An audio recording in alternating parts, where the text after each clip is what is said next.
Ayan, good evening mga Kabatang Minor TV and welcome po sa another episode ng Mari Faith. Makinig, mag-reflect about faith. Ito po ay isang programa na kasama natin with Religious Catechism of Mary and also ng Pasca, ang ating mga katekista. Magandang gabi and good evening, Sister Pearly, Brother Carlo. Magandang gabi po mga Kamari Faith. Kumusta po? Maulang gabi po sa inyo dyan. Ayan, Brother Carlo, kamusta? Magandang gabi naman po sa inyong lahat. Mga kasama namin dito si Sister Pearly, Kuya Alan at sa ating guest, Deacon Rolly at Ate RC. Good evening sa inyo. Yan, good evening. Nako, Sister Pearly, Brother Carlo, kung matatandaan natin, yung topic natin last month is about yung karugtong ng priesthood at guest natin doon is si Father Kevin, di po ba? At isa sa mga na-discuss natin yung bukasyon ng pagpapare ay nasabi ni Father Kevin noon I think nung unang episode yon na parang may niluluto ang CBCP na about permanent diaconate. At nung recently lang ay nabalitaan natin na inapprove ng Vatican ang request ng CBCP na magkaroon ng permanent diaconate sa Pilipinas. Na medyo naging mainit na topic sa atin, 'di ba, sister? Opo, kuya. Kumbaga, nung lumabas po yung balita, alam niyo naman dahil sa Facebook, mabilis kumalat So, may mga tanong po sila. Sister, ano po yung permanent diaconate? Di po ba pag nagdikon, hindi naman permanent? So, ngayong gabi po ay liliwanagin natin. Kasi nung una din po, ayaw mag-sink in sa akin. Sabi ko talagang matandang dalaga ako. Ano po?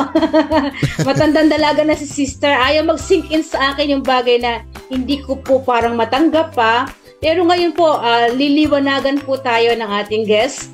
Kung ano ba yung permanent diaconate para sa atin po na mga traditional, maging, kumbaga, makita natin yung ganda at yung wisdom beyond, bakit po ang ating mga obispo ay nag-request, na magkaroon din sa atin sa Pilipinas ng tinatawag na diaconate forever.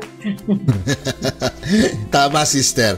Nako, pero bago natin ipakilala yung guest, kagaya ng ating nakagawian, tayo muna magsama-samang manalangin. Kaya, nako, ang dami na nagko-comment sa atin. Brother Elandre Bahador, Gina Penero, Ate Shes Chavez, yan, magandang gabi sa inyo. Samahan nyo kami at tayo po muna manalangin para maganda po ang ating kwentuhan. Ilagay po natin ang ating sarili sa presensya ng Panginoon. Sa ngalan ng Ama, ng Anak, ng Espiritu Santo. Amen. Amen. Ama naming makapangyarihan, kami po ay nagpapasalamat. Pinagsama-sama nyo na naman po kami dito sa aming programa sa Mari Faith upang kami po ay matuto at magkaroon po ng idea about a permanent diaconate. Ano po ba ito? Alam po namin, Lord, na marami po kaming mga agam-agam, marami po kaming mga tanong sa aming mga isipan kung ano ba talaga itong ministry na inapprove ng Vatican para sa bayan ng Pilipinas, para sa amin dito sa Pilipinas. Nawa po, Panginoon, ang lahat po ng aming mapag-usapan ay amin pong maliwanagan sa amin yung kung ano yung ibig sabihin nitong permanent diaconate at maging tool o maging kasangkapan kami upang itong bagong ministry na darating sa amin dito sa Pilipinas ay maging kasangkapan kami upang ma-evangelize ito bilang isang bukasyon sa mga sa pamilya, bukasyon para sa aming parokya. Ang lahat ng ito ay tinataas namin sa ngalan ng iyong anak na si Jesus kasama ng Espiritu Santo. Amen. Sa ngalan ng Ama, ng Anak, ng Espiritu Santo. Amen. Nako, sister, eto na, pakilala na natin. Ito nung napunta ako dito po sa Portland, Oregon, luckily na nakatagpo po ako ng mga Filipino community at sila po ay isa sa mga una kong mga nakilala dito na talagang nakaka-inspire sila kasi sister, kagaya mo rin, ako rin na culture shock kasi naririnig ko na yung permanent diaconate pero wala akong kumbaga parang idea na paano siya tumakbo, paano ano yung mga background nito, 'di ba? So, wag na nating patagalin. Pakilala na natin. Welcome po sa Mari Faith, Deacon Rolly and Ate RC. Good evening po or good morning. Good morning sa atin. Magandang gabi sa inyong lahat. Umaga sa amin dito. Dulot-dulo ng daigdig, pero nandito tayo. Gandang gabi po. Salamat po sa inyong pagpapaunlak. Tatawagin ko na lang pong Ate RC and Kuya Rolly. Opo, sister. Salamat din sa pag-imbita. Salamat sa pag-imbita. Background lang, si Deacon Rolly ngayon naka-assign sa isang parish dito sa St. Cecilia sa Beaverton, about siguro ilang miles. Medyo may kalayuan din sa akin kasi dito ako sa Gresham side, sa bandang north. Sila bandang medyo east ba, west. So siya naka-assign ngayon sa St. Cecilia. Si Ate RC naman nasa Pilipinas ngayon at may inaasikaso dahil death anniversary ng kanyang papa. Tama po ba, Ate RC? So kaya medyo magkahiwalay sila, magkasama ngayon sila dito sa Zoom, magkadikit naman kaya kaya first question, Sister Pearly, go ahead. Okay.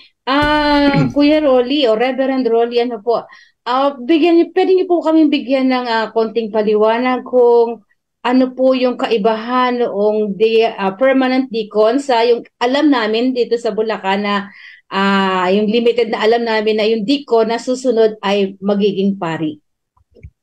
Opo, sister. So yung mga magpapari na deacon, ang tawag sa kanila is are transitional deacons, di po ba? Transitional deacons.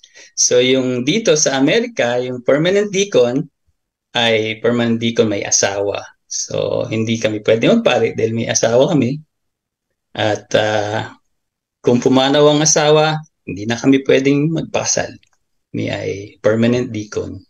Yun po ang basic na kaibahan, yung transitional at saka permanent. Ano po, Reb, po yung mga karaniwang yung task na assign sa mga deacon as compared po sa ordained na pari? O yung mga permanent deacons po, yung nagagawa namin sa 7 sakramento, dalawa lang. So, komplementary kami sa mga pari. So, sa 7 sacraments, sa 7 sakramento, yung pagbibinyag, at saka yung pagkakasal, yun ang dalawang nagagawa ng permanent deacon. At saka kung ano pa man pong pinapagawa sa amin ng mga pare, katulad sa funeral, ganyan, na of course sa misa, pwede kaming mag-homilia, pwedeng mag-distribute ng komunyon, ganyan. Pero doon sa 7 sakramento, yung binyag at kasal, ang nagagawa ng permanent deacon. Pagkano extreme situation, grave necessity, viaticum pwede? Opo, actually yung viaticum magagawa namin. Kahit hindi yung grave na necessity na Opo. Part talaga. Yun ang unang-unang pinagawa sa akin ng unang pare nung naging deacon ako. Merong mamamatay na parishioner. Yun ang unang task na pinagawa niya sa akin. Viaticum. Actually, sister, dito talaga pagtanggap ng Eucharistia pag namamatay dito. Deacon Rolly, di ba talagang Sister Pearly, talaga kasi dito sa US kulang po ang pare dahil hindi po lahat nasasakop po nung parish priest o nung pastor. Minsan po sa isang parokya, isang pastor, pero ang lawak po nung kagaya ni Father AJ di ba, nasa coast siya, sa coastal siya naka-assign. Ang layo ng mga pinupuntahan niyang simbahan, minsan nakasama ako doon. So magdadrive siya ng 20 minutes para lang magmisa doon sa isang tapos ang layo-layo. So ganun po ang hindi naman po lahat kumbaga pag may tawag ng ganyan, yung anointing of the sick, yung viaticum, talagang hindi kakayanin ng isang pare. Paano na kung nagkasabay-sabay may misa. Ganun po ang sitwasyon dito, Sister Pearly. Hindi po kagaya sa atin na sa atin kada may parokya, dalawa minsan ang pare. Minsan may isa pero maliit lang naman yung sakop. Kumbaga hindi naman ganun kalayo. Pero dito talaga, sister, in terms of yung geography, ang lawak po ng may mga malalawak na lugar. Pero sa California, dikit-dikit din ang mga parish halos doon. Nagugulat ako, nandun si Father Albert, si Father Al Enriquez. Minsan dikit-dikit yung mga pare. Pero kulang pa rin kasi sa California napakaraming tao. Talaga? Opo. Si Kuya Carlo baka po may tanong. Si Bishop Carlo? Basic lang po ito, Deacon Rolly. Di ba, meron tayong 3 grades sa ordination. Yung bishop, episcopal, priest, presbyteral, tsaka diaconate. So, 3 grades. Tama. Yung dalawa, yung bishop, tsaka priests, belong to the ministerial priesthood. Pero yung deacon is not ordained to the priesthood, sabi ng CCC, but into the ministry. So in short po ba, ang priesthood ng deacon is common pa rin? Hindi yung ministerial? Kaya nga, so yung term na priesthood parang hindi ugma, So iba nga yung charism ng permanent deacon eh. So, tama, 3 degrees yung holy orders. Pero maraming naitutulong yung permanent deacon sa pare kung ano man ang gusto nilang ipagawa, ganun. Sa loob at labas ng simbahan. Opo, that goes to my second question na narinig ko kay Sister Pearly na some bishops might decide na hindi sila mag-o-ordain ng deacon in their diocese kasi marami namang pare. Pero sabi ng Lumen Gentium ng Vatican II, ang diaconate is a stable and permanent ministry. In short, hindi siya dependent sa dami o konti o dami ang pare. Kasi in itself, is a separate and a stable ministry. So, yun din po ang orientation dyan sa USA. Or, kasi konti ang pare kaya dapat may deacon. Is it the right thinking or talagang susundin natin yung theology of diaconate na it's a stable and permanent ministry, independent in itself, and not dependent on the number of priests in the diocese? Oo, tama ka, Carlo. Hindi nakadepende sa dami ng pare. Ang alam ko, kinumpirma rin yun ng program director namin. Hindi nakadepende sa dami ng pare ang pagkakaroon ng diakono sa diocese. Sabi ko nga, hindi pareho ang karismo, di ba? So, ang primary reason, ang nangungunang kadahilanan ng permanent deacon ay yung 3 banal na ordena. Tama ba yung Tagalog? Banal na kaayusan, the holy orders. Bishops, priests, and deacons, maliwanag yun. So, yun ang primary reason kaya may permanent deacon dito sa US. Although, tama si Alan na kulang ang mga pari dito. So, mas maraming maitutulong dahil sa kakulangan, pero hindi yun ang unang dahilan. Patunayan nga po, yung last na misa ni Pope Francis, nakawalcher yata siya, madaming cardinal, yung hindi siya conclave yung creation of cardinals. Maraming bishops, cardinals, priests, pero ang nagbasa ng gospel, deacon pa rin. Tama. Hindi one of the cardinals or one of the bishops or one of the priests, kundi diakono pa rin. Kasi nga, kanya talaga yun proper. Oo. Yeah. Yung mga instruction, parte ng mga deacons dito, di ba, sa Amerika, dyan din, pag nagkaroon kayo, matatagpuan dun sa tawag namin GERM, yung General Instructions of the Roman Missal. Nandun yung mga instruction tsaka parte ng deacon. Pero ang dahilan kung bakit ang deacon ang nagbabasa ng ebanghelyo, kahit na may pare o obispo, ay dahil lang deacon ang responsable sa mga parte ng misa, hindi lamang sa pagproklama ng ebanghelyo na nagbibigay tulay sa sakramento ng misa mismo at mga tao ng Diyos. So, yung deacon ang responsable doon sa mga parte na yun to bridge the sacrament itself and God's people. Yun ang unang dahilan. Kaya kahit may obismo, may pare, deacon ang nagpoproklama ng ebanghelyo. Rep, ano po yung mga requirements para po matanggap sa permanent diaconate po? Mas alam ni Alan yun, yung sa age limit, 35, tapos sabi mo nga, Alan. Hindi kasi noon that time, kwento ko lang, Deacon, kasi at that time nung naging topic na rin namin yung diaconate but on a different program. And I was curious kasi dahil sabi ni Pip sa akin, binibiro ako, pwede may permanent deacon sa US, baka pwede kang mag-ano. So nag-try lang ako mag-inquire. Actually, I called, tinawagan ko yung sa Burnside, si Deacon, sino ba nakausap ko doon? Basta may isang deacon ako nakausap doon. Yun nga yung sinabi na kailangan nandito yung asawa mo, 35 years old, tapos ni-refer ako doon sa parang guidelines dun sa ano. Kaya doon ko na ano. And then later on, napagtanto ko pala, sister, Deacon Rolly, Ate RC, Brother Carlo, ang permanent diaconate, bukasyon, hindi ambisyon.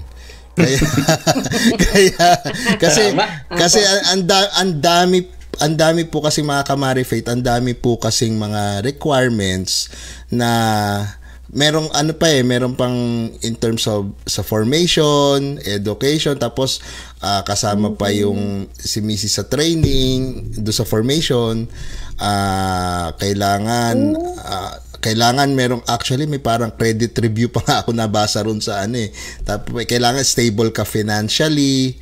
So parang kailangan i-establish mo muna yung pamilya mo bago ka mag-decide sa pagiging permanent deacon. Kailangan stable na yung family mo, may regular job ka. Dito po yun sa US Hindi ko po sinasabi na sa Pilipinas, kasi sa Pilipinas sinahantay pa natin yung ng CBCP, yung parang guidelines nila. Kasi dito po may guidelines din po bawat diocese about it. So medyo mahirap po, sister. Personally, siguro kung ako mag-a-apply ngayon, hindi ako papasa, hindi ako papayagan. Kasi una sa lahat, wala pa yung pamilya ko dito sa US. Nandiyan pa rin sila sa Pilipinas. In process yung kanilang migration. And secondly, wala pa akong sariling bahay. Nag-apartment lang ako, sister. So mahirap po talaga, sister. Kaya nga palagi ko sinasabi, later on, sinasabi ko na bahala si Lord. Kung talagang diyan ako dadalhin ni Lord, wala namang problema. Pero it's not, kumbaga parang hindi ko aambisyonin na maging permanent diaconate. Hayaan ko na lang siyang mag-flow na. Kung talagang doon tatawagin, di wala naman tayong magagawa. At ang Diyos naman ang magbibigay ng daan. 'Di ba, sister? Kaya yun yung tanong ko ngayon kay Deacon Rolly. Medyo maging personal tayo. Ano yung vocation story mo? Paano ka nag-come up ng idea na mag-permanent diaconate dito sa atin sa Archdiocese? Okay. Mahabang story yan. Napaiklihan natin. Ay, pwede naman tayo hanggang alas 12. Wala naman tayo binabayarang airtime. Pero bago ko sagutin niya, tama si Alan. No? Kasi unang bukasyon natin, ang unang bukasyon ng permanent deacon is yung marriage vocation. So, kailangan ayos yung una mong bukasyon bago ka tanggapin sa pangalawang mong bukasyon, di ba? So, yun ang dahilan doon ng simbahan. So, ako, naimbita ako ng permanent deacon namin dun sa unang simbahan na sinilbihan ko. Doon nagsimula. Pero yung pinakahuling desisyon ko, siyempre ay batay sa panalangin, Batay sa panalangin dahil ito ba yung gusto ng Diyos o gusto ko lang ito? Ambisyon ko ba to? O ito ako tinatawag ng Diyos? So that's So, pero hindi lang yung decision ko, kundi decision ng simbahan at decision ko. Kaya, ang daan patungo dun sa diakono, sa pagiging deacon, talaga ay istorya ng buhay ko. So, kung ang vocation story ko, hinati ko sa 3 para maikli. Yung una ay yung biyaya ng Diyos sa aking binyag, sa aking bautismo. Doon talaga nagsimula yon. At lahat ng mga sakramento na sumunod sa pamamagitan ng bautismo at binyag, ako ay naging ampon at mahal na anak ng Diyos. Hindi po ba? Ang Eucharistia ay nagpakain at nagpasustento sa akin spiritually, sa spiritual, ng aking buhay. Pinalakas ng kumpirmasyon ng aking pananampalataya. Sa sakramento ng kasal, binigyan ako ng Diyos ng isang malakas at mapagmahal na kabiyak. Yan, si RC. Siya sumuporta sa aking bukasyon sa diaconate. Kasi pag sinabi niya ayaw niya, wala, hindi pwede. So umuo rin si RC sa bukasyon ko. So tinanggap ko ang sakramento ng mga banal na orden, na naging permanent deacon ako. So yung una, nagsimula sa aking binyag. Yung pangalawa, tinawag ako ng Diyos sa pamamagitan ng aking mga pangangailangan. Ibig sabihin, bilang isang ama, nag-alala ako at parang natatakot ako kung paano ko palalakihin yung aking pamilya, no? Bilang ama. Kaya nanalangin ako, humingi ako ng tulong sa Diyos. Ang sagot ng Diyos sa akin ay 2. Yung una ay itinuro kami ng Diyos na sumapi sa Couples for Christ. Doon talaga nagsimula, lumakas at lumalim ang aming pananampalataya. Lay organization, no? Meron din dyan, di ba? Sa Pilipinas po, sister. Pangalawa, pinahintulutan ng Diyos ang aming buong pamilya na maglingkod sa simbahan. Sa parokyano kami, yung buong pamilya ko dun sa unang simbahan namin dito sa Oregon for 22 years. Nagsilbi yung mga anak ko sa choir, naging youth choir director yung panganay ko, lahat sila tumutugtog, kumakanta. Si RC, siya talaga yung mas aktibo sa akin sa simbahan. Ako, tumutulong lang ako sa kanya noon. So, nagtuturo na siya sa religious education, confirmation classes, ganyan. So, yun ang pangalawang parte ng buhay ko. On the road to the diaconate, no? So yung pangatlo, talagang pinaalala sa akin ng Diyos kung ano talaga ang kahulugan ng aking bautismo, yung pagkabinyag ko. Naranasan ko ang isang napakalalim at napakapangyarihang karanasan bago ako naging deacon. At pinaalalahanan ako ng Diyos na ako ay mahal niya. Sa pamamagitan ng mga salita ng Ama kay Jesus, natatandaan niyo yung sinabi ng Diyos Ama, sa binyag ni Jesus sa Marcos 1, verso 11, Mark 1:11, sabi niya, "You are my beloved Son, with you I am well pleased." Doon lang po nagsimula yun. Nung narinig ko yun, kasi for 2 taon, hindi ako superstitious, pero nakikita ko yung numero na 111, 111.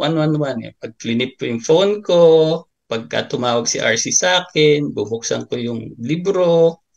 Nung una sabi ko, ano lang yan, parang, tawag doon yung coincidence lang. Yeah?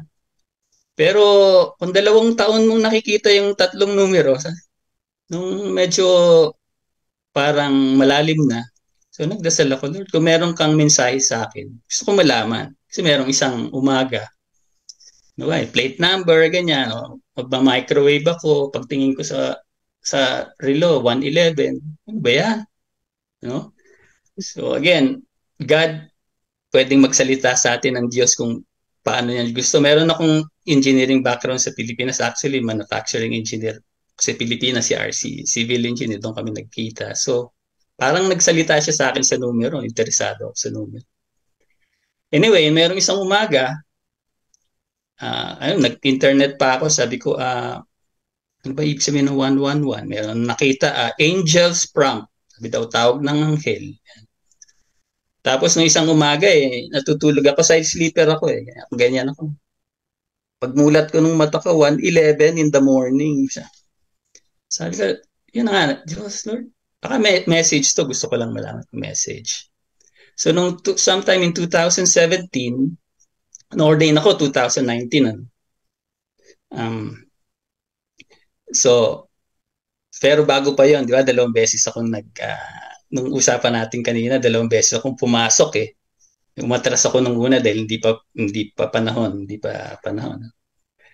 Anyway, nung nagdi-discern ako maging deacon, merong isang tawag dito yung Real Catholic Men Conference. Merong isang pari doon na nagsasalita. Sabi niya itong English pero tatagalogin ko. Kaya ko kaya. Sabi niya, tandaan niyo itong sasabihin ko sa inyo. Dahil ito ang sinasabi ng Diyos Ama sa inyo ngayon na sinabi niya sa Diyos Anak. Sabi niya. I paraphrase, sabi niya, mahal kayo ng Diyos. Yun ang sinabi niya sa Mark 1:11. So, tumindig yung balahibo ko nung narinig ko. Kasi nagdasal ako, ano ba yung mensahe? Kasi sinabi niya, you are my beloved son, with you I am well pleased. Sa Vancouver, alam mo kung saan yung Vancouver Island, di ba? Tapos yung Portland. Nung nangyari yon, paglabas ko ng conference room,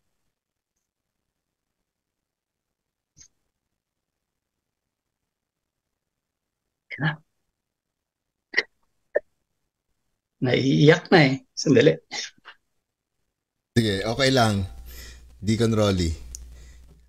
Maganda yung sinabi niya, sister, yung 111 Kasi engineer syempre pagka engineer ang nakikita mo numero di ba? Lahat na lang ng bagay may kahit nakapikit numero. So salamat Alan. Yeah. So yun nga, yung para bang pinaramdam lang niya sa akin na mahal niya ako kahit na makasalanan o kahit ang dami kong ginawang Saint Augustine nga ang aking ni Saint actually dun sa holy card ko nakalagay. Yeah, you have made us for yourself, O Lord, and our heart is restless until it rests in you. Yes. So yun ang aking motto yun ang nakalagay sa ordination card ko. Anyway, parang iba nung bago magsimula si Jesus sa kanyang public ministry, bininyagan siya muna, di ba? Bago siya sinimulan, doon nagsimula yun. Parang ganun din ang ginawa ng Diyos sa akin. Dahil hindi mo maipapamahagi yung pagmamahal ng Diyos kung hindi mo yun naramdaman. So yun ang nangyari sa akin. So, pinaalala lang niya na kung ano yung kahulugan ng bautismo, kung ano yung pagiging ano ba yung adopted and beloved Son of God. So, so yung malalim na karanasan na yun, na nagpaiyak sa akin simula doon sa Vancouver habang nagda-drive ako po uwi sa Portland. Dahil very intense nga, very masyadong malalim. Nagpalakas, nakaantig ang aking kaluluwa. Pero touch my soul. Pero Deacon Rolly, wala ka ni background before Wala. Hindi ka nagpumasok sa seminaryo sa Pilipinas o nasa Pilipinas? Wala. Nag-elementary ako sa Claret. Sa mga pare. Pero doon nagsimula, no? Pero hindi nga ako nag-altar server or something. Talagang dito na lang ako tinawag ng Diyos. So yung experience ako na yun ang nagpalakas ng aking determinasyon para pumasok. Amen. Ganda ng sharing. Sabi ko sa iyo, sharing po ni Kuya. Oo nga, sabi ko sa sister bukasyon yun. Yun, ang ganun ang klaseng pagtawag. Ngayon ko talaga napapagtanto ko yung sinasabi mo na talagang yung kay Rev Rolly, bukasyon, talaga sa'yo ambisyon na lang. Ano po? Pero pwede po ba ako magtanong kay Ma'am RC? Yun. Ano po, Ma'am? Ano po, Apo? Yung kwento po ni Kuya medyo namula din po yung dulo ng ilong ko. Ano po? Namula lang po, mutik niya. Apo, Ma'am Marcy, siguro po kung gano'n yung kumbaga yung gano'n yung istorya ng bukasyon ni Kuya Rolly, ni Rev Rolly.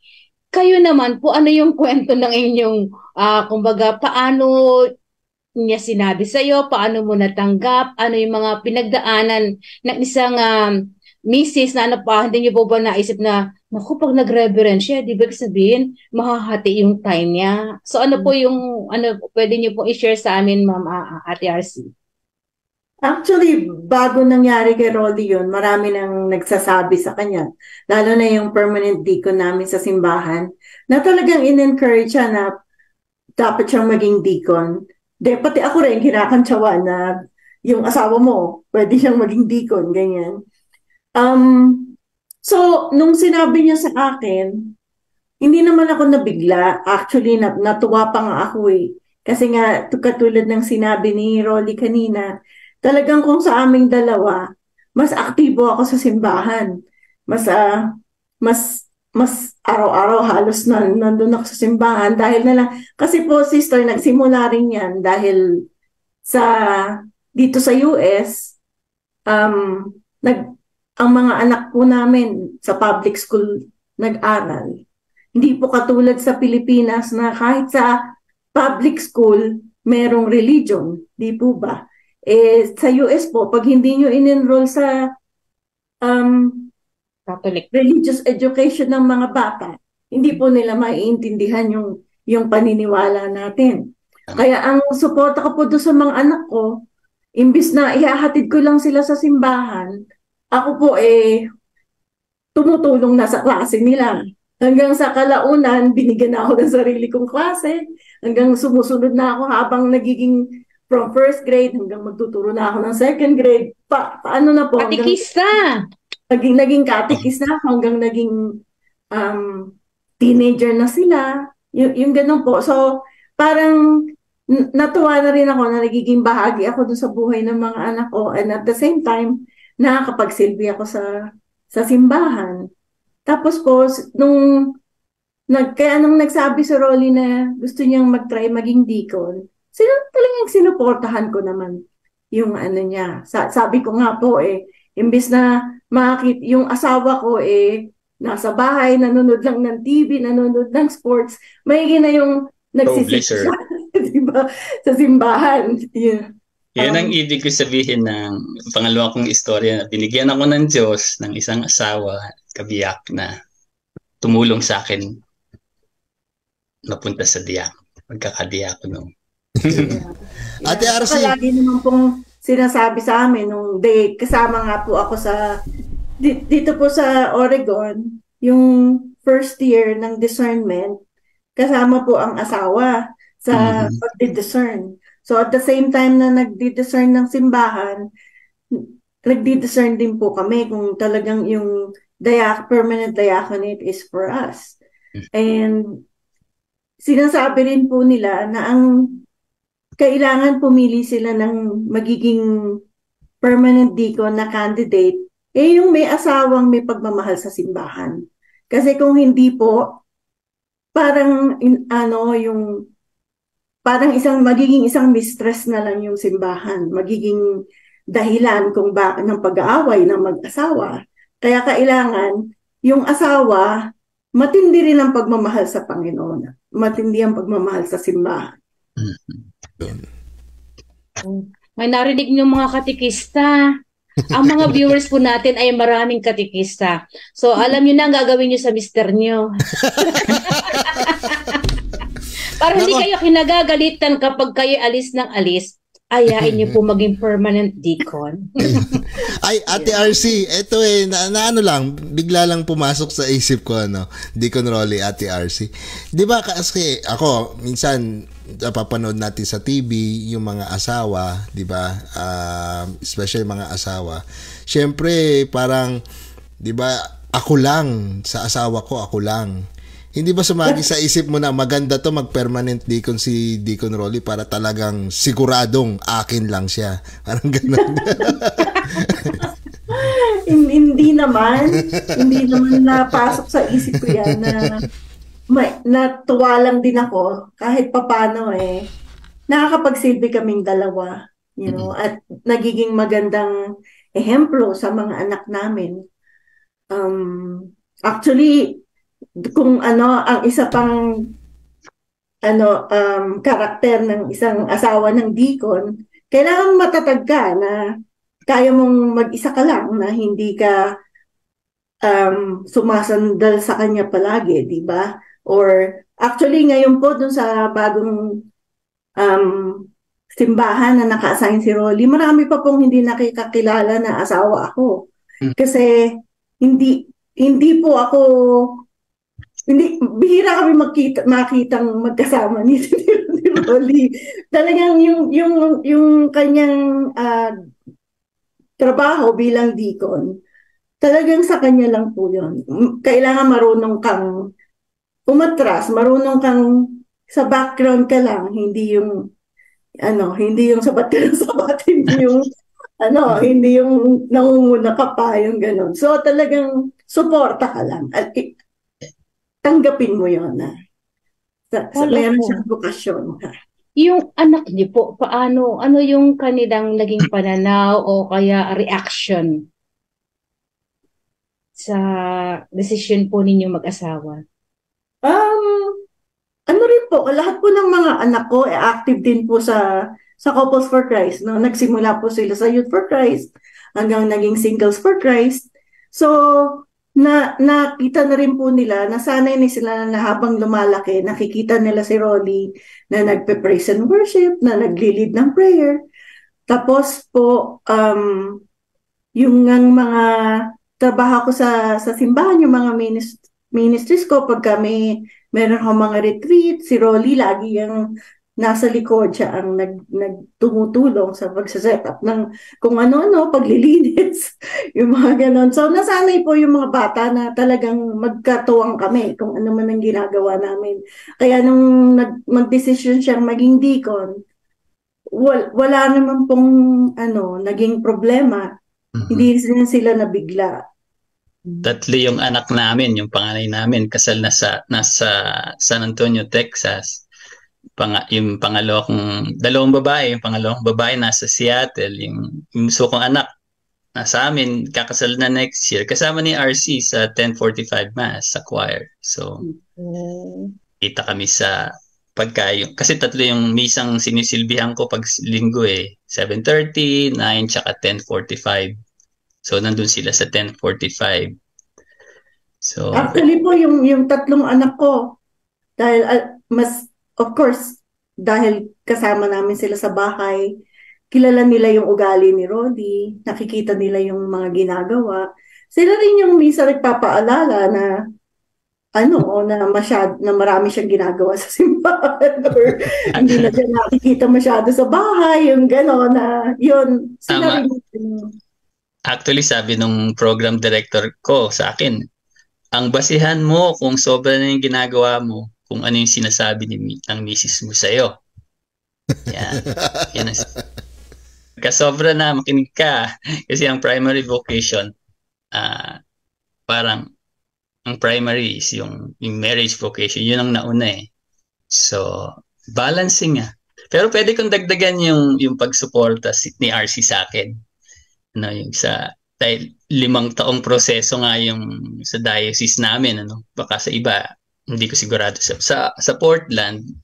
So 1 taon para sa discernment, parehong simbahan at saka yung sarili ko nagde-discern So tapos 3 taong formasyon, pwede ba akong mag-jump dun sa okay. So 3 formasyon o edukasyon, yung master's degree in theology, tsaka 1 taon ang kandidatura, yung pinal na yung candidacy.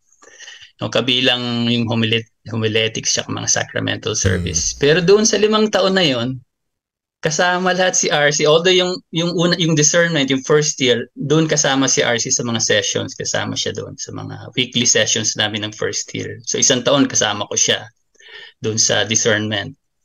Yung 3 taong pag-aaral, sinuportahan niya ako doon sa pagsasakripisyo ng oras niya na dapat ginugugol ko sa kanya, napunta sa pag-aaral ko. So halip na, may puntahan kami, ganyan. Kahit na yung huling taon. So basically, kasama lahat si RC sa 5 taon na pinagdaanan ko sa formasyon. So, yeah, so sa pamamagitan ng mga oras na sakripisyo ba tawag doon? Kasi she is willing to, ano siya bukal sa loob niya na binibigay sa akin yung oras na yun sa ministeryo. Kaya yun ang pagtulong niya sa akin. Malaking tulong sa ministeryo pagka merong asawang sumusuporta. Kailangan po talaga. Yeah, kailangan po matatag ang pagsasama ng mag-asawa kasi mahirap po talaga. Hindi po, it's not for the faint-hearted, you know.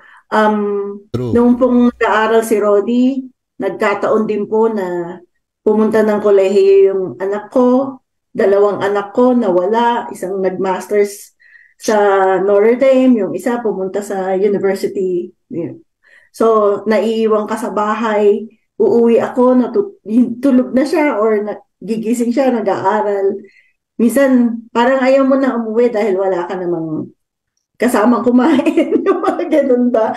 Pero, you know, dahil iisipin mo na lang kung bakit ginagawa niya yun. Or, you know. So, Amen. Kailangan po talaga matuwid ang pag-iisip mo na ginagawa mo to dahil mahal ng Diyos. Pero Ate RC, Deacon Rolly, yung pagiging yung formation ninyo as couples for Christ, nakatulong ba yon doon sa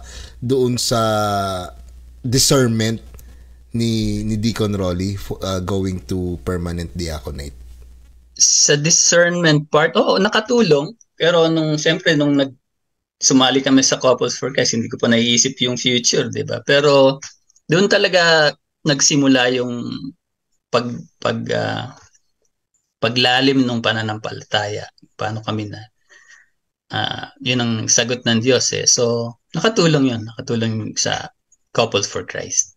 Lahat doon kami natuto ng mga mas malalalim na pagtuturo tungkol sa pananampalataya natin. Although binibigay rin yun ng simbahan, pero yun ang paraan ng Diyos sa amin Doon niya kami. Tapos eventually, pagkatapos nung Couples for Christ, naging mas involved na kami sa simbahan eventually. So, pero yun ang foundation ng paglalim ng pananampalataya namin is through Couples for Christ. Yun. So, ang tawag po sa inyo ay Deacon Rolly. Kay Ate RC, Diaconisa? Ano po? Wala po. yung pari namin dito sa simbahan tawag siya Deaconess. Pero nagbibiro lang. Oo. Yan, Deaconess. Kuya Carlo, baka may tanong po kayo. May tanong po ako kay sa inyong dalawa, Deacon Rolly at Ate RC. Actually basic, kung ako man nag-iisip ng mag-diakono. Sige. Meron akong maliit na dahilan na ayaw ko, pero mababaw lang. Yung identity ng deacon. Dati, ang distinction ng transitional deacon versus permanent deacon. Transitional daw, tsaka lay deacon. Pero hindi kasi misnomer yung lay deacon. You are ordained minister. Ang problema ko, na ini-imagine ko, unang-una sa catechesis, dito sa Pilipinas, baka 99% ng parishioners can hardly distinguish dalmatic from vestment. The moment nagsuot ka ng dalmatic, tatawagin ka ng father. Mm-hmm. No matter what you say, yun yung deacon. Yan yung nagdamon tsaka nagkasuot ng dalmatic So, pari yan.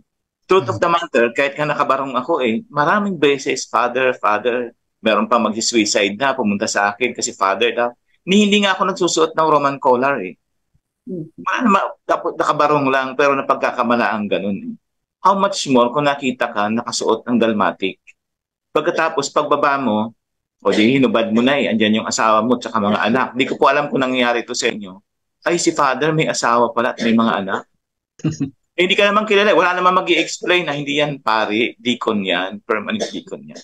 So, baka sa US, nag-mature na ang parishioners tungkol sa identity of deacons. Pero dito sa Pilipinas, baka 200 years of catechesis ang kailangan to educate the parishioners. Hindi yan pari, permanent deacon yan. So, naka-experience ba kayo ng gano'n? Kasi you would not know Halimbawa, sa mall kayo pumunta, nakita ka, ayan yung nagsermon doon sa parokyanan, ako may asawa pala, may babae pala, tsaka may mga anak si father. Kaya talaga naman mga ganun.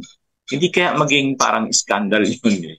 What do you think about that? Nangyari ba sa inyo na ganun eh? Na napagkamalaan kang pare, tapos may asawa ka palang kasama.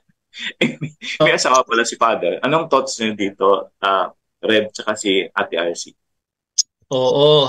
Marami pa rin dito hindi nakakaalam sa permanent diaconate. Relatively maraming nakakaalam, pero yan, kahit tuwing misa, may tumatawag pa rin sa akin, Father.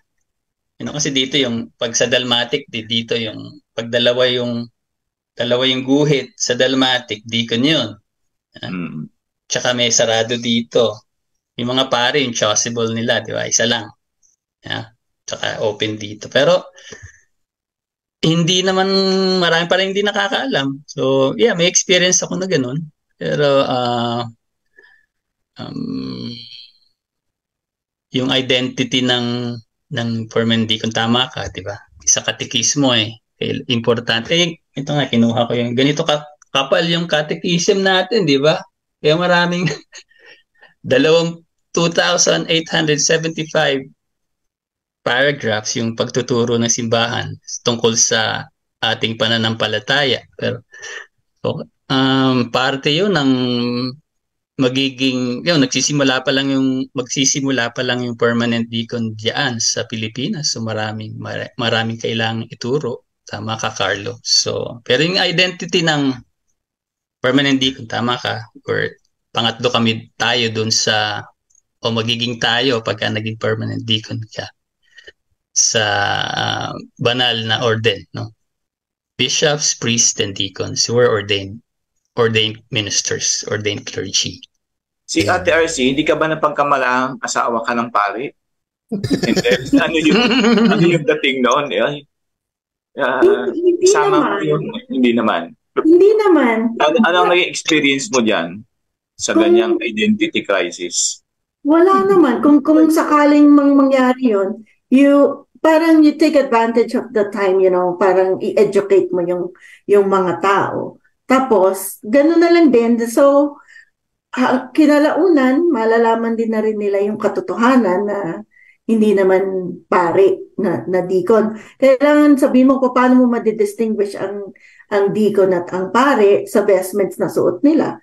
Yun, tinutulungan na lang namin sila kung gano'n. Meron nga akong mga kakilala din na magsasabi, yung nagkasal sa amin, may asawa. Pero sasabihin ko sa lang, baka naman deacon yun. Kasi yung mga deacon may asawa. Kasal. Although, dito sa US, meron ding mga pari na, yung mga Anglican priests na nag-convert na, naging Katoliko. So, may mga asawa sila.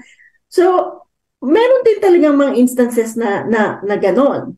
So, ang kailangan lang matyaga kang magpaliwanag sa tao kung ano yung dapat nilang tingnan, yung mga signs, kung paano nila madidistinguish.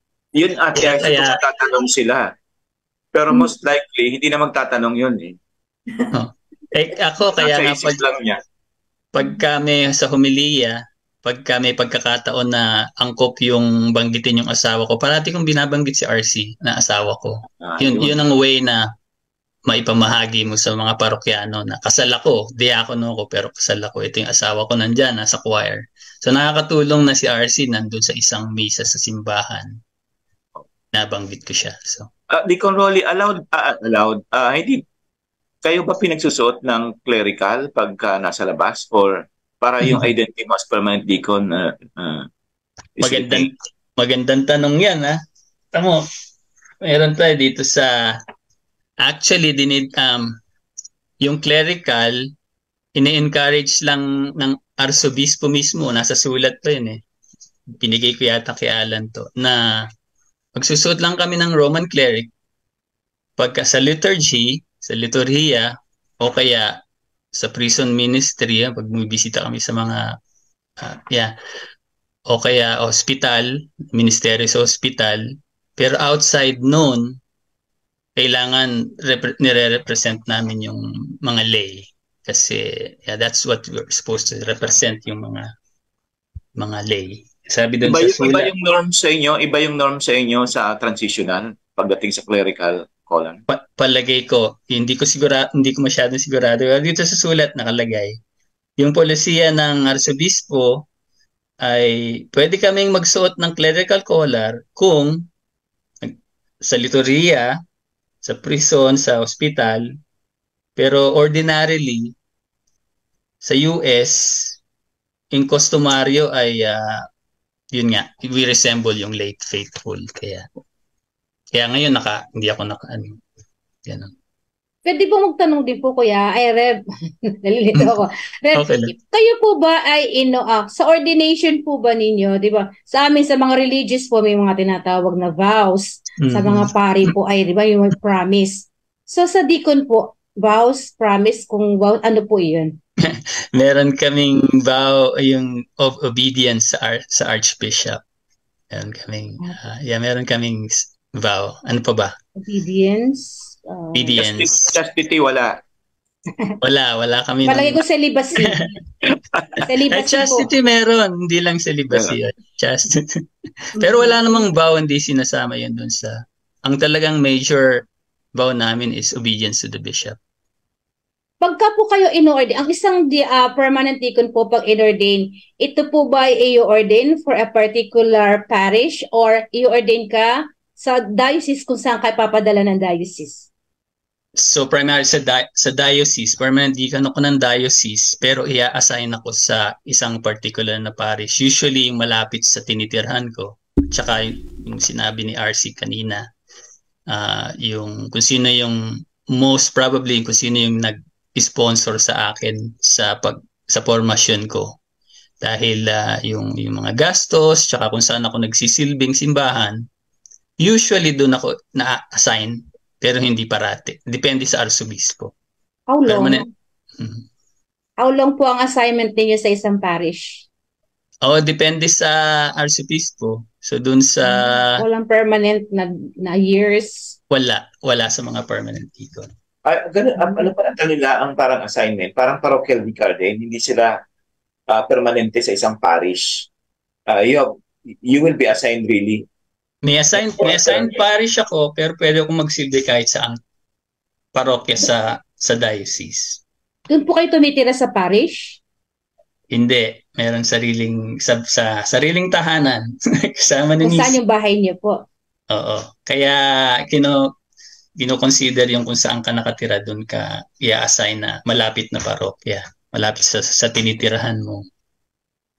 Deacon Rolly, may case ba na, kunyari, Social Action Commission ng diocese, yung permanent deacon, kinuha na talaga full-time ng diocese or for other assignments? Pakiulit yung tanong. Halimbawa, may Social Action Commission, mayroong commission on the youth.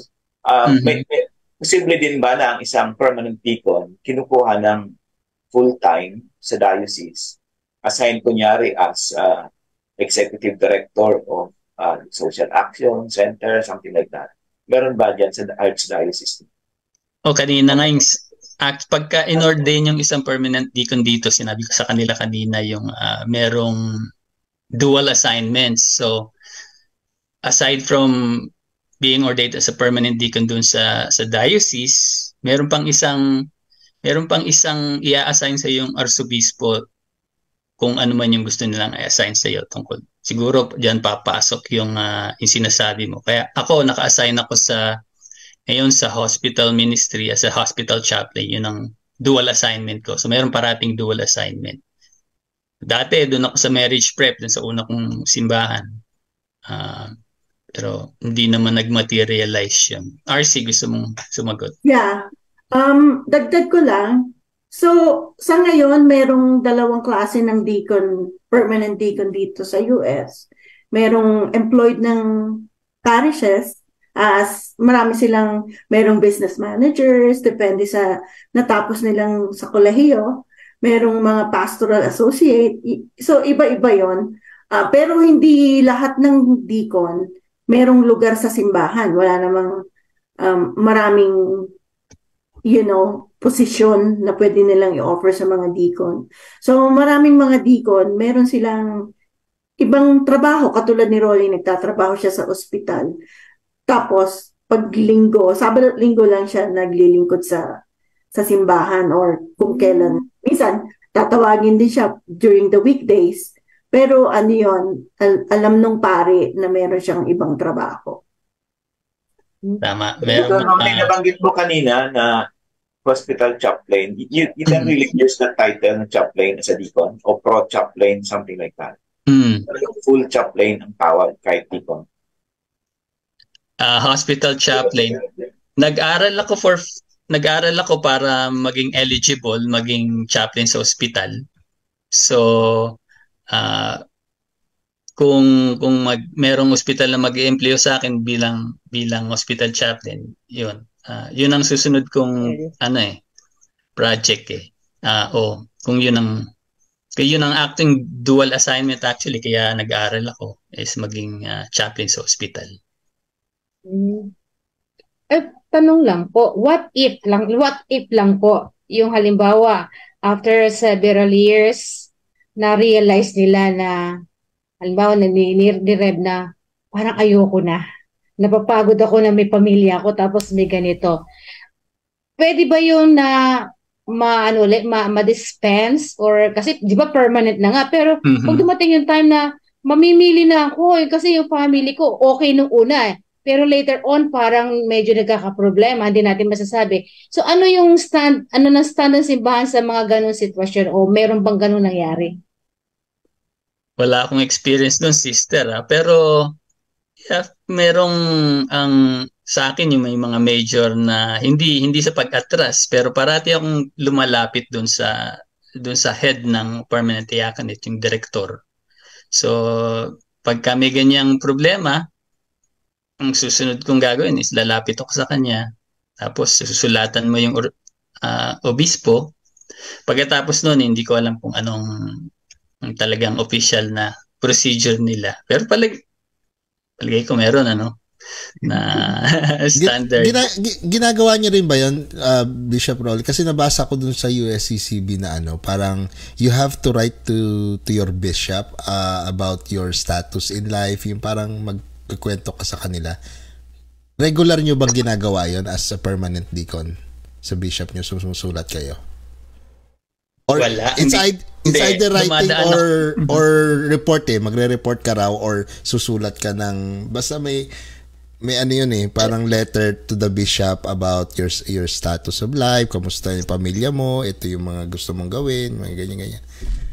Diba every year ginagawa mo yun, Dad? Oo, yung depende yun, dumadaan kami, meron kaming annual oops, sandali. May alarm ako. Sorry. Meron kaming annual Deacons Retreat at saka meron kaming time namin sa namimit, nakikipag-meet kami sa Arsobispo annually. Annually. Parang parang may renewal every year. Kaya ako rin every year kailangan meron akong consent na pinipirmahan na napayag pa akong tuloy siya bilang deacon. So pwedeng hindi na mag-renew? Pagka po hindi pumirma yung asawa, maaari pong hindi na siya. Pero may mga cases din po na sa side ng Archbishop po, sa side ng simbahan, nagsasabi, uy, may mga violation ka na, baka kailangan ng i-stop. May mga ganun po. Maaari po kasi 4 na taon pa lang akong permanent deacon so hindi ako masyadong exposed sa mga ganong pangyayari. Pero palagay ko meron. Yung simbahan ng magre-remove from permanent diaconate, wala pa pong ganong cases. Wala pa naman pero pwede palagay ko pero wala pa naman akong nabalitaan na permanent deacon na nagkaganon na in trouble ba, merong na-violate tapos wala pa akong 4 na taon pa lang ako. So, wala pa akong experience na gano'n.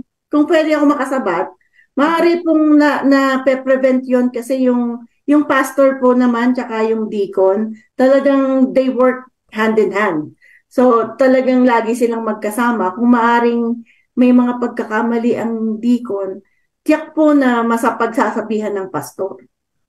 At saka merong mga dagdag ko po doon merong mga mga guideline, patakaran na nakakatulong para hindi ko na yung nasa matuwid na landas, ano.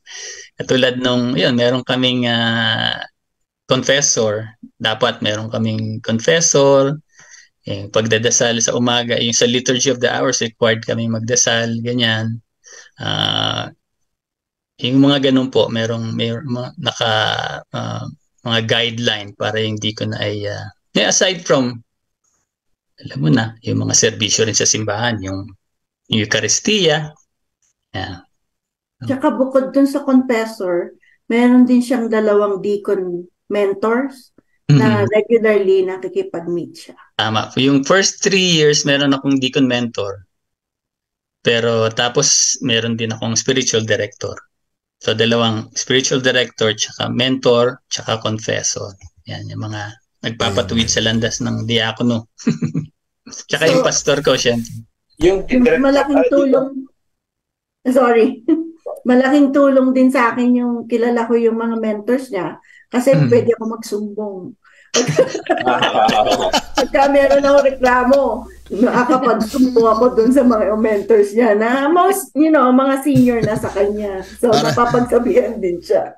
Actually, yung mentor ko nga, may mga kilala siyang mga, ano bang tawag naman, yung sa counseling kasi maraming instances na yung mga permanent deacon nagkaka-problema sa asawa dahil dun yung conflict ng bokasyon ng ministeryo tsaka sa pagiging mag-asawa.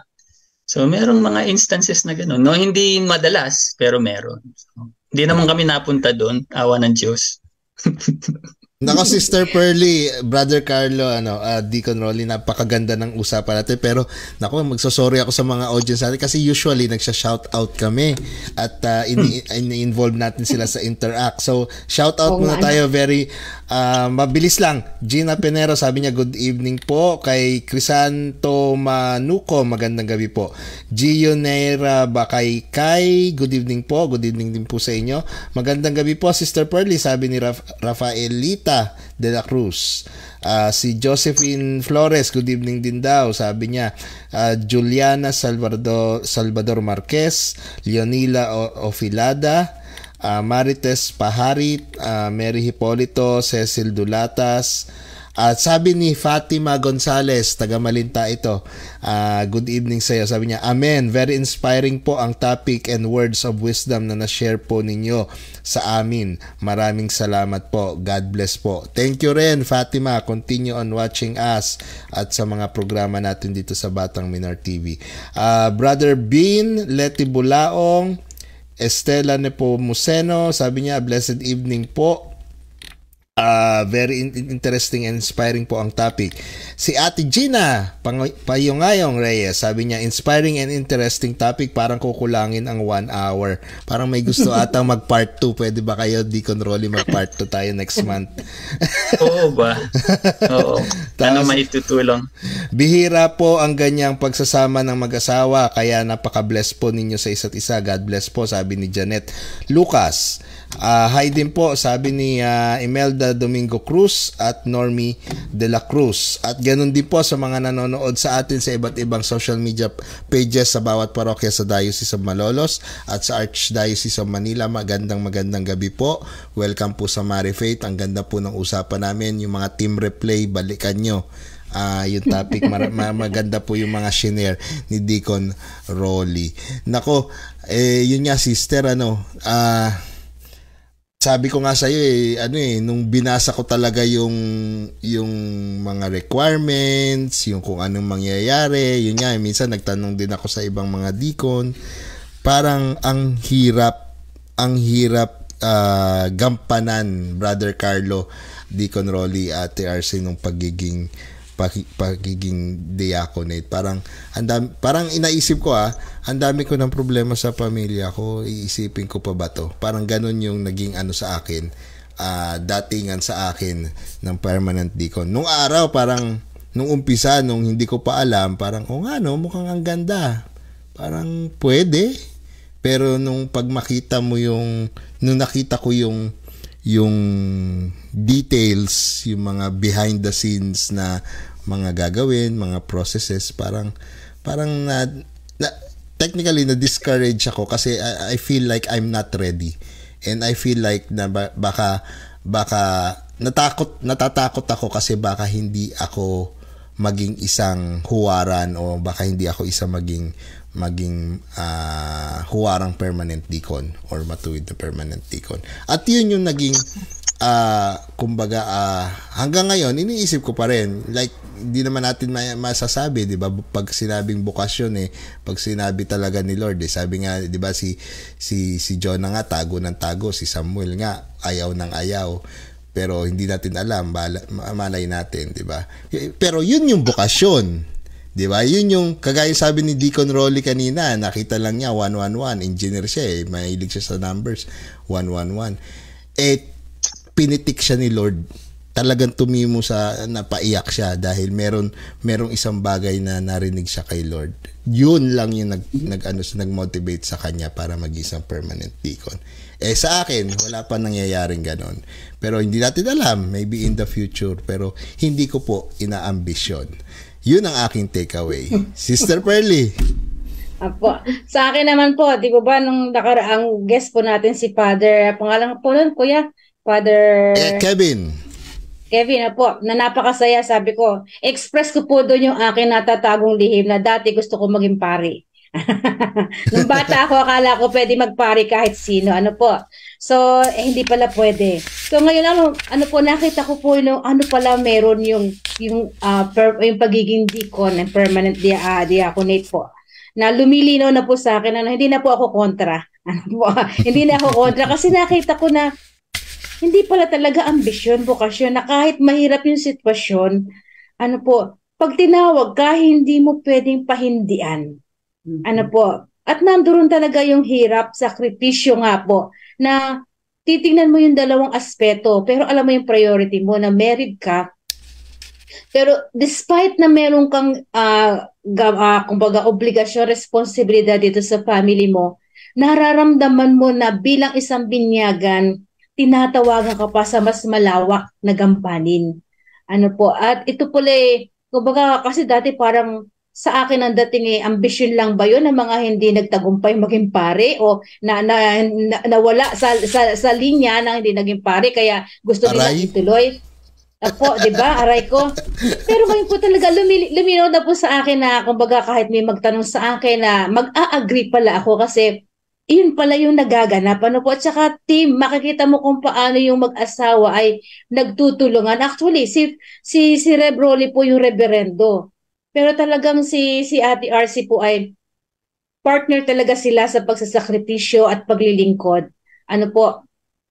Partner sila sa paglilingkod at pagmamahal sa Diyos. Mahirap, pero posible. Ano po? Hindi pala po ito ambisyon, kundi kumbaga, pagbibigay ng sarili sa isang bagay na mahirap pero pipilitin mo dahil dito ka tinatawagan. Ano po, siguro po after namang ilang buwan, maghihintay na ako ng news kay Kuya Carlo na napag-isipan nila na gusto din pala nilang maging ano po. Kasi si Kuya Carlo po, ang buhay din po niyan ay one half sa family, one half sa katikista, sa Paska. Ano po, nakikita po namin na kung paano pag kinailangan po si Kuya Carlo, absent po yan sa work. Malapit na po yung matanggalan ng trabaho. Ano po, absent po yan sa work para po kami mapagbigyan. Si Kuya Alan din po, si Kuya Pip, wala lang si Kuya Pip. Makikita mo po na kahit na may trabaho sila, nandyan pa rin po sila para ibigay yung oras nila, gigising na madaling araw, si Kuya Alan. Minsan time na, wala po nag-e-air. Kuya Alan, tulog pa. Tulog pa. Alas 8 na, 8:30 na, wala pa. Puyat, pagod, or anything. Pero gumigising pa din, sabi nga ko nga po last month, walang involved na pera dito. Pero lahat po tayo ay nagsusumikap upang ang mga kapwa nating Katoliko, mga Kristiyano, ating mga kapatid, ay umunlad sa pagkakaroon ng malalim na kaalaman tungkol sa yaman ng ating simbahan. ay mas lumalim pa po ang pagmamahal at paglilingkod. Ano po, Kuya Alan, Kuya Carlo? Apo, maghintay na lang ako invitation. Nako. Kami din. Invitahin niyo kami. Mahaba-haba, sister, at yun depende kay Lord. Di ba, Brother Carlo? Opo. Sa akin naman po, sa ngayon siguro ang masasabi ko, in terms of ambition and vocation, baka wala ako doon sa diaconate. Mas tama na sa akin yung pagiging katikista. Anyway, sa Dei Verbum naman, after the priests, ang recognize na legitimately active in the ministry of the word, sabi ng Dei Verbum, are deacons, at next to deacons are catechists. Parang maski yung paglilingkod ko simbahan, nung college na ako na-involved as lector and altar server, the rest, hanggang sa ngayon tumanda na ako, more on sa ministry of the word. Kung meron siguro akong ambisyon na pwede kong sabihin sa ngayon, baka mag-PhD in theology. Armchair theology, hindi siguro liturgical ang nasa isip ko dahil nung nasa theological school, parang naramdaman ko na as inspired by, kilala to ni na Deacon Rolly, si Dr. Scott Hahn. Hindi ko alam kung si Dr. Scott Hahn is a deacon or just a lay theologian. Deacon ba siya? Lay siya. Convert siya. Di ba? Protestant siya dati. Presbyterian siya dati. Hindi siya nag-deacon ba? Hindi siya nag-deacon ngayon. Lay lang. So, lay siya. Lay lang. So, anyway, so para sa akin, ma-preserve yung identity. Kasi pag nag-deacon, yun na nga kahit nakabarong lang ako, may lumapit na mag-suicide na, Father, ano po ang gagawin ko? O kaya yung, parang may gustong i-confess about drugs. Sabi ko, hindi ako pare doon kayo sa...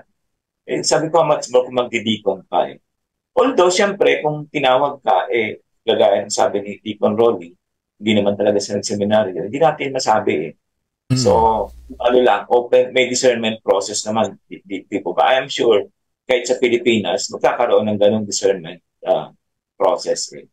So, hindi masabi. Pero kung sa personal na ambition pag-uusapan, parang doon ang punteriya ko. Kaya lang, hindi ko yung maisa katuparan yung pagiging armchair lay theologian kasi ang daming gawain sa Paska. Yung pag-aral Paska noon ng theology, puro Sabado lang.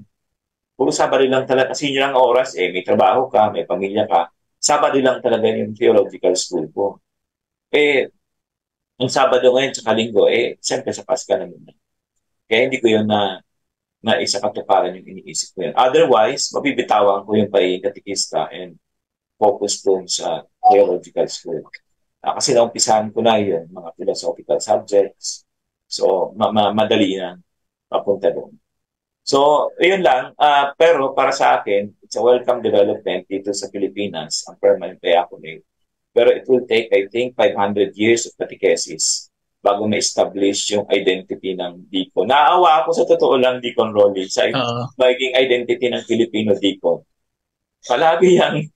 Si Father, hindi niya talaga ma-establish ang identity niya Palaging, hindi ho ako deacon, hindi ho ako pare, deacon. Palaging mag-i-explain ng gano'n. Sabi ko kanina, hanggang sa ngayon hindi pa rin naman talagang fully mature ang US Church pagdating sa identity ng deacon. Pero sa akin, Brother Carlo, in terms of identity, parang sa akin secondary na lang siguro yon. Kasi tinuturo rin sa pagiging diaconate yung humility and yung being loyal to your function. So, parang, di ba, parang, so kung ano man yung tawag sa akin, kokorek ko na lang, okay na yun. Parang ganun yung dating sa akin. Di ba po, Deacon Rolly? Parang, secondary na lang yun siguro sa akin, kumbaga, ang pinaka-concern ko talaga is to pray for this new endeavor sa atin sa Pilipinas about permanent diaconate na I pray na yung tumakbo yung kumbaga mapuspusan ng Holy Spirit yung ministry na yon to make sure na yung parang hindi maging ambisyon sa ibang tao. Kasi minsan ang tao ginagawang ambisyon for the sake na magkaroon lang ng pangalan, kukunin yung permanent diaconate. Pero sana wag maging ganun yung maging takbo. Sana ito ay maging isang ministry talaga na para sa ikauunlad ng ating simbahan diyan sa Pilipinas. Di po. Oo.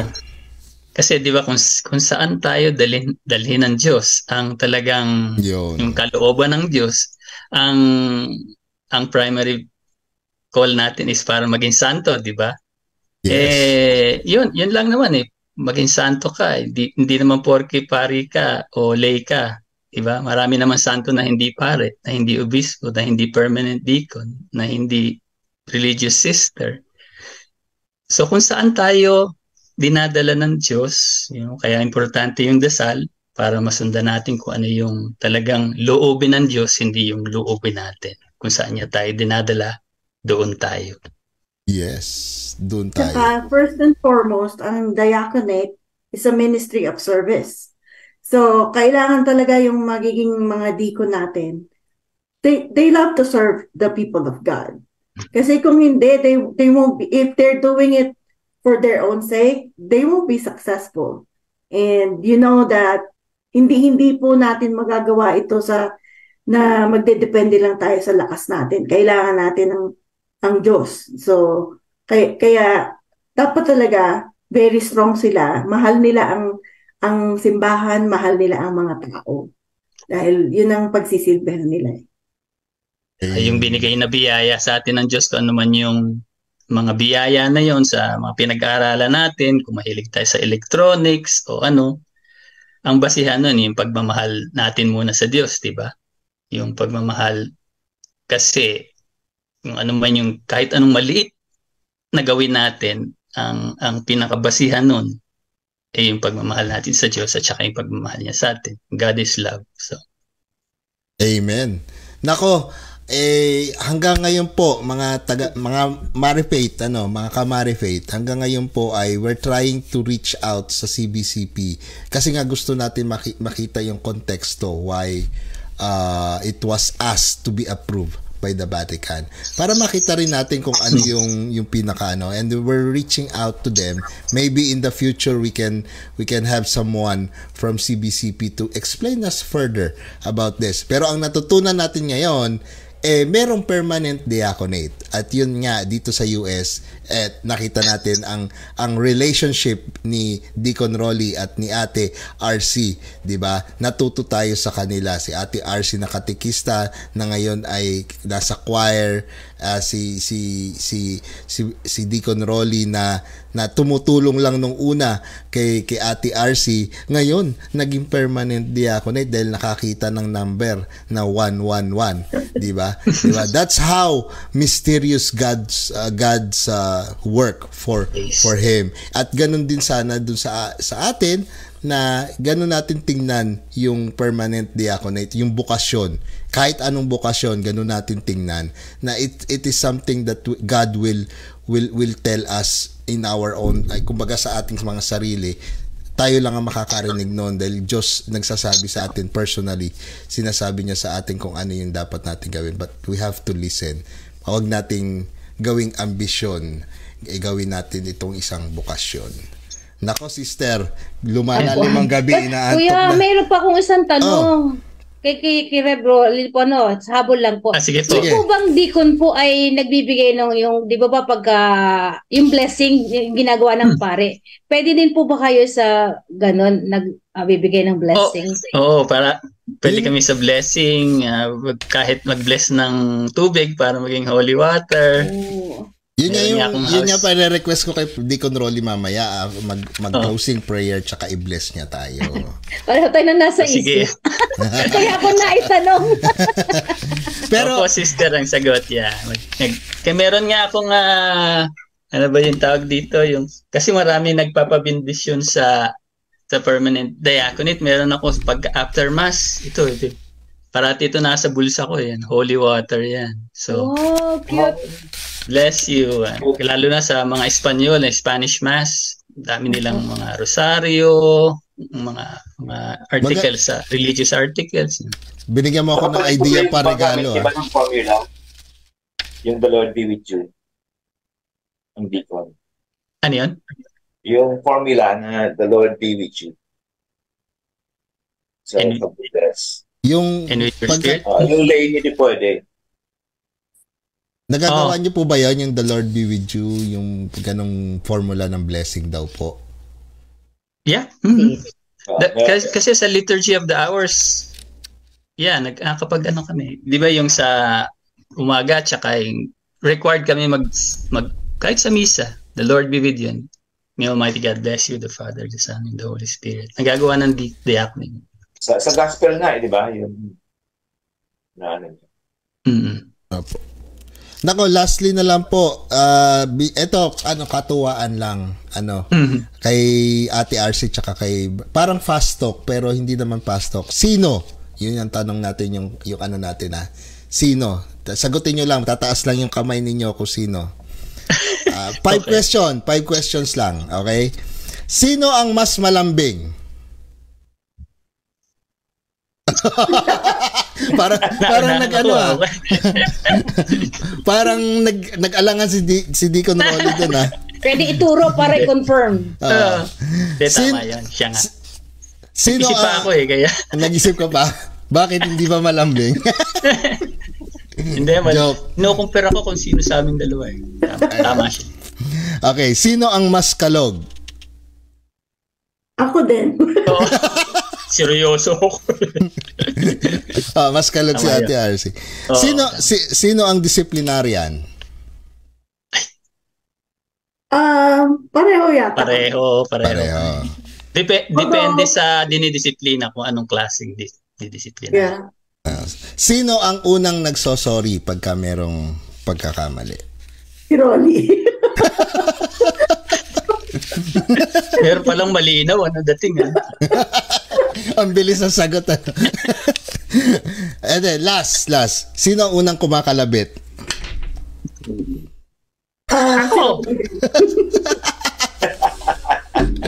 Tatakpan ko, anak ko. Ano pa Sister. Ibang kalabit na yung sister. Kakalabit lang naman. Thank you, Deacon Rolly. Ate RC, thank you. We'll keep in touch. Baka magkaroon pa tayo ng kasi marami pa talagang mga bagay-bagay sa permanent diaconate na kailangan nating ng paliwanag at matutunan, di ba, sister? So, thank you very much na pagpapaunlak nyo kahit madaling araw dyan dito sa atin, Deacon Rolly, gumising ka talaga. At kay Ate RC, nako, alam kong busy ang schedule mo dyan sa Pinas and nako, pasalubong joke. But anyway, nako, ito na. Sister Pearly, Brother Carlo, Deacon Rolly, baka pwede nyo po kaming, Deacon Rolly, na paunlakan ng closing prayer natin bago tayo magtapos, and of course, bless us as well, lahat ng mga viewers natin. Go ahead po. Of course, bago yan, gusto ko rin magpasalamat dun sa imbitasyon sa amin. Yun nga, sabi ko, baka masagot ko kaya yung mga kanilang tanong. Bahala ka na, Lord, di ba? Gawin namin kung ano yung nasa sa loob namin. Bahala na si Lord, di ba? So, anyway, sige, magdasal tayo ng ating huling panalangin. Hindi, para lang sa session na ito. In the name of the Father and of the Son, the Holy Spirit. Tagalogin ko yun. Sa ngalan ng Ama, ng Anak, at ng Espiritu Santo. Amen. Salamat po, Panginoon, sa mga sandaling ito na ibinigay niyo sa amin. Patuloy po ninyo kaming basbasan at patnubayan upang mapaglingkuran namin kayo sa inyong paraan at naway lagi naming sundin ang iyong kalooban. Mahal na Panginoon, at sa ating mahal na Ina, Aba, Ginoong Maria, pupuno ka ng grasya. Ang Panginoong Diyos ay sumasa iyo. Bugod kang pinagpala sa babaeng lahat, at pinagpala rin naman ang anak mong si Jesus. Santa Maria, Ina ng Diyos, panalangin mo kaming makasalanan. Go ahead, sister. Ngayon at kung kami mamamatay. Amen. Sa ngalan ng Ama, ng Anak, at ng Espiritu Santo. Amen. Thank you po. Nako, maganda yung usapan natin, sister, kaya lang kulang talaga So we will try to to get someone from CBCP. Baka may part 2 pa to, hindi pa natin alam, mag-uusap pa po kami nila sister. Thank you so much. Sister, last message, baka may mga announcement ka.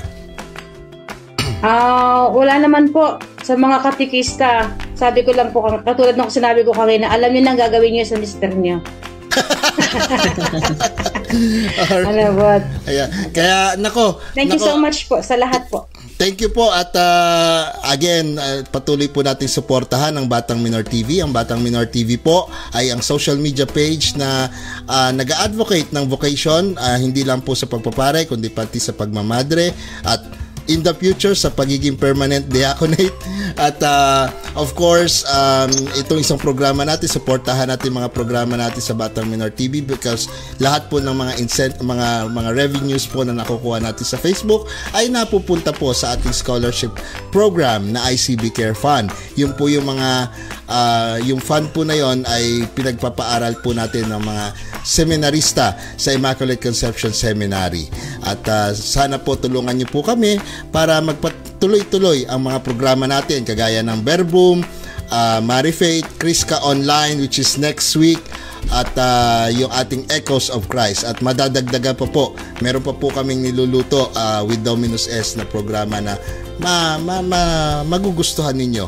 At yun nga yung ating purpose dito is to evangelize online. Kaya hanggang sa muli po, kagaya sinasabi natin dito sa Batang Minor TV, we bring God closer to you and we bring you closer to God. Have a nice weekend and see you next program. Bye-bye! Bye. Bye.